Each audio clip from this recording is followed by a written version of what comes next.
इसका नाम अदील था। एक ऐसा लड़का जो जिंदगी में सब कुछ तेजी से हासिल करना चाहता था, पैसा, इज्जत और शोहरत, लेकिन शॉर्टकट लेने का शौक इस पर भारी पड़ा।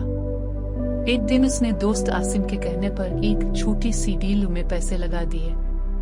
आसिम ने कहा, बस 2 दिन में पैसे डबल हो जाएंगे। अदील ने माँ के इलाज के पैसे तक लगा दिए, सिर्फ एक उम्मीद पर। 2 दिन गुजरे, फिर 4। आसिम का नंबर बंद हो गया। माँ ने सिर्फ इतना पूछा, बेटा दवा कब लाओगे?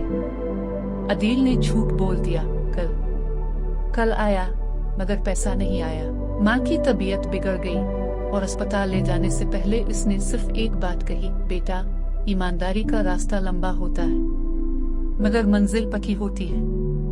माँ चली गई।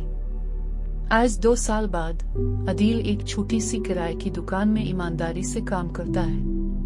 वो कहता है, जिंदगी ने सब कुछ सिखाया, लेकिन माँ की वो आखिरी बात मेरी सबसे बड़ी तालीम बन गई। अदील माँ की पुरानी चादर अपनी दुकान के एक कोने में रखता है। रोज इसे देखकर दुआ करता है। मजीद ऐसी सबक आमोज वीडियोस के लिए हमारे चैनल को सब्सक्राइब करें।